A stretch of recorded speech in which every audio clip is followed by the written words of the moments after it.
Hey everybody, this is Beau from Performance Designs. I'm joined by the one and only Albert Birchtold, also from PD, also a USPA Board of Directors member, so very knowledgeable, highly experienced Canopy pilot here.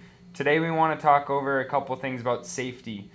This weekend is Safety Day for USPA, so this is a great opportunity for us to kind of give you some thoughts and also look back at 2017.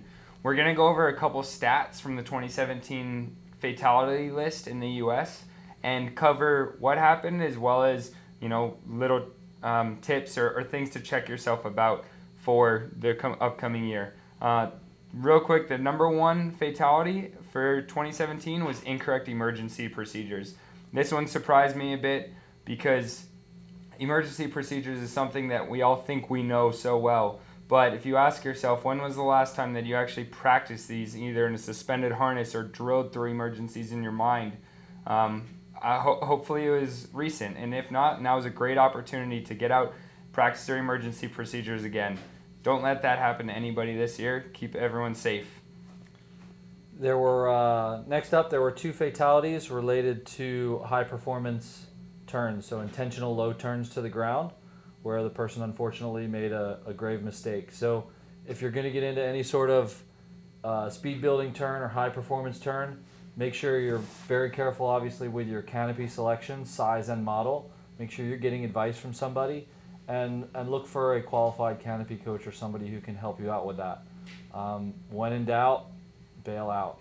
Don't do things that are above your skill level or something that may cause you to end up being injured or killed with a fully functional parachute. Nobody wants to do that. So that was two of the incidents this year.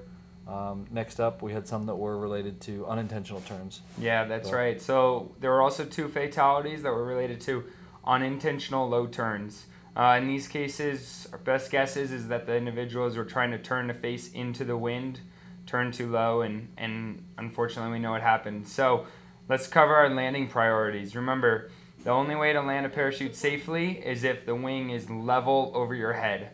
Number one priority, wing level overhead, okay? So don't fool yourself into trying to turn to land into the wind or anything like that. The second priority is to land avoiding obstacles. So choose a clear space, or if there are obstacles, do your best to avoid them, but don't sacrifice your first priority, all right?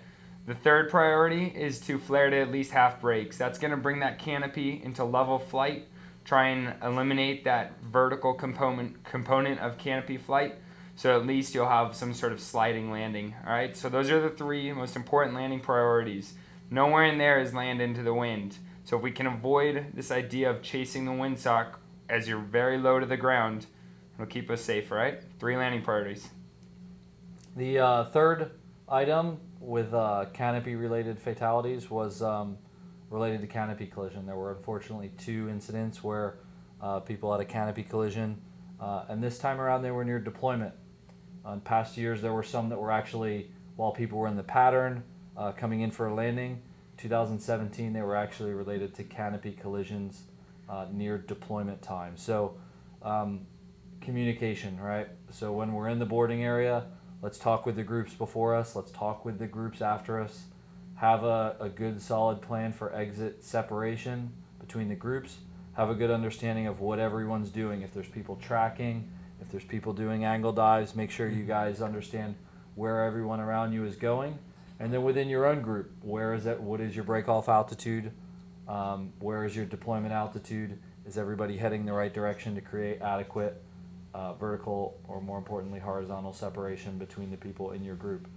And then once you're deployed, make sure your head's on a swivel. Have you cleared your airspace? That's one of your very early priorities in deployment, is to make sure you're not on an imminent path to run into your friends. So keep those in mind as well. Yep, for sure. Hopefully this helps. Hopefully you have an awesome safety day and a super safe 2018. Any last parting words? Yeah, I mean, this Saturday is safety day. Run through this stuff today, and then make every day safety day this year. So let's keep us all safe in the air. There you go. See you guys out there.